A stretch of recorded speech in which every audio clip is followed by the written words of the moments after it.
Hello, ayan, okay na. Ayan mga kaibigan, magre-record ulit tayo ng audio at gawin na lang natin mamaya ng video. Ayun, nung nakaraan po pala ang napag-usapan natin ay tungkol sa paniniwala. Ayun, ano ang paniniwala? Paano nabubuo ang paniniwala ng tao? Yan, tungkol sa paniniwala. Ngayon naman po ay, ito naman ang tips bago ka maniwala. Mga tips bago ka maniwala sa mga sabi-sabi. Sabi-sabi ko, sabi-sabi ng kaibigan mo o kung sino man. Yan, bago ka po muna maniwala sa mga sabi-sabi o ma-impluwensya ng iba't ibang paniniwala. Ayan, may tanong po ako, saan po ba galing ang inyong paniniwala? O yung ating paniniwala, di ba? Siyempre, maaaring namana natin yan sa kultura o lipunan, sa mga nakakasama natin, o pamana ng ating mga ninuno, mga magulang, di ba? Pero ayan, baka yung paniniwala po kasi natin namana lang natin o hindi talaga natin pinag-aaralan, di ba? O malay nyo, tinuturo sa atin na noon na ang earth ay flat o square, triangle, di ba? Ayan, yan, pag-aaralan po natin yung mga paniniwala na meron tayo at malaking tulong po ang ating mga paniniwala at may malaking epekto ito kagaya ng pinag-usapan natin nung unang video. Pero ngayon ay magsisimula na tayo.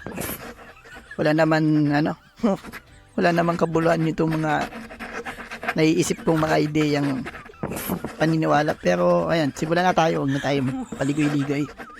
Yan, meron po ako ditong hinandang 4 na tips o 4 na points bago ka maniwala sa sabi-sabi ng iba. Ayan. Direct to the point po tayo at parang vlog style lang to. What? Okay. Asan ka na? Ayan, una po ay itong logical thinking o logical na pag-iisip. Ayan. Bago ka po maniwala sa mga sabi-sabi ng iba, dapat marunong ka mag-isip ng logical. Ayan, logical na pag-iisip.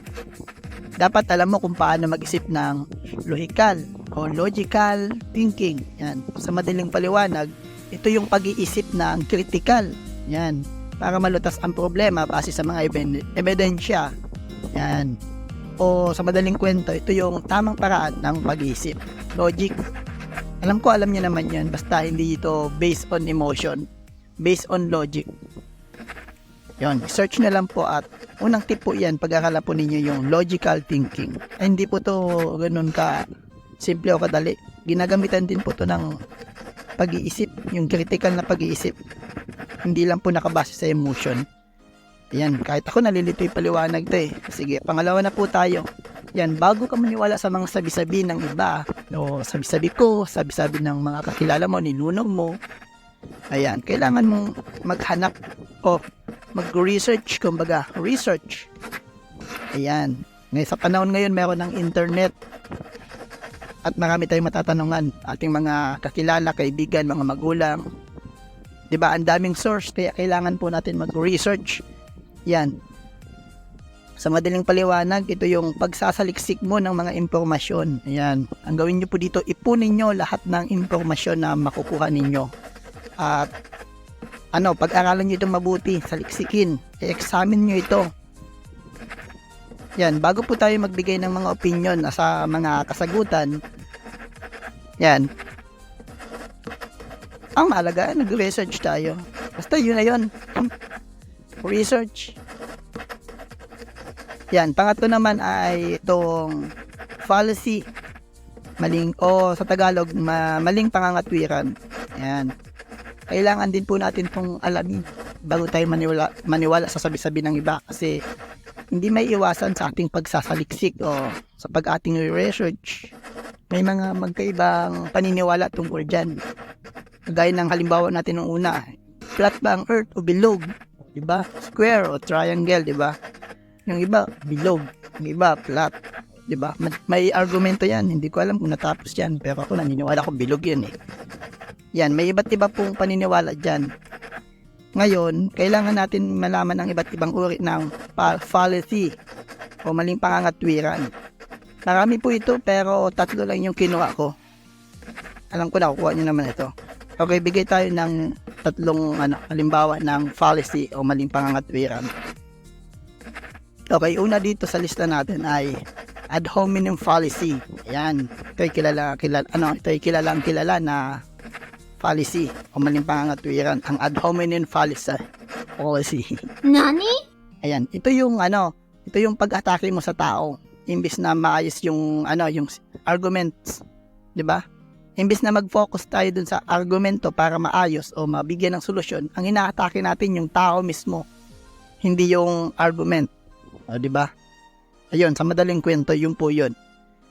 Halimbawa, bigay ako ng halimbawa.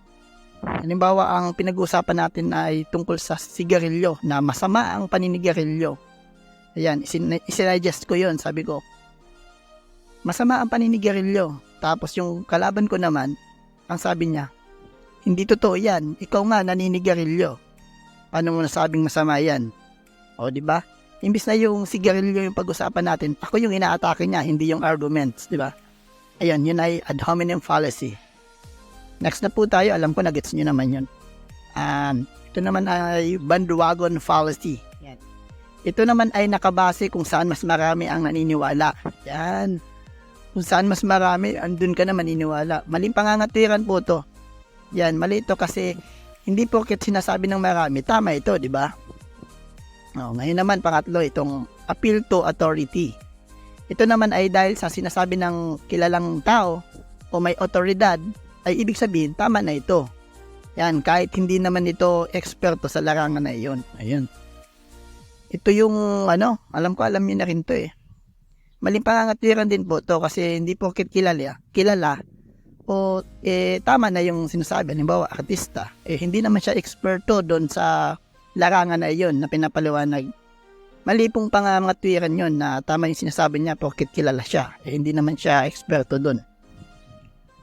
Okay, yun lang po muna sa fallacy. Ngayon, panghuli na tayo, 4. Dito na tayo sa bias naman, biases. Yan, panghuli yung biases. Yan, may iba't ibang uri din pong bias, no? Yan. Bias ay ito yung maling pagpanig, 'di ba? Yan, hinahanap ko yung nilista ko. Yan, biases o maling pagpanig. Yan, basta bias ka. Yan, yun. Meron ng 3 ihinihanda lang din dito, pero kailangan din po natin pag-aralan ito bago tayo maniwala sa mga sabi-sabi, di ba? Sabi-sabi ko, sabi-sabi ng iba. Pero ang totoo niyan, malaya naman kayong paniwalaan. Kung gusto nung paniwalaan na ang uod ay lipad, paala kayo. Nilito na rin ako sa sasabihin ko eh. Sige, simula tayo. Ngayon, bias. Una dito sa lista natin ay confirmation bias. Ito ay ang pagpili o pagtanggap ng mga impormasyon na susuporta sa mga paniniwala mo. Yun, malinaw naman po, di ba? Na pinipili mo lang yung mga impormasyon na susuporta sa iyong paniniwala. Yan, inulit ko lang. Basta, mali po to, yung bias po to, hindi po to makatarungan. Kasi, pipiliin mo lang yung mga pabor sa iyo, pero yung sa kabilang bandang paliwanag o hindi mo napapakinggan, pupulutin mo lang yung lahat ng papabor sa iyo. Ayun, yun yung confirmation bias. Ngayon naman ay itong anchoring bias. Yan, ito yung labis na pagtitiwala sa unang impormasyon na natanggap mo. Ayan, kagaya ng simula ng pinanganak tayo, di ba? Kung ano yung itinuro sa atin yung una, di ba? Halimbawa, ang Diyos ay araw. Yan. Araw ang Diyos. O kaya, yung talong, Diyos siya. O yung kahoy. Yun, simula bata ka, yun yung unang impormasyon. Kaya, pinaniwalaan mo to hanggang malaki.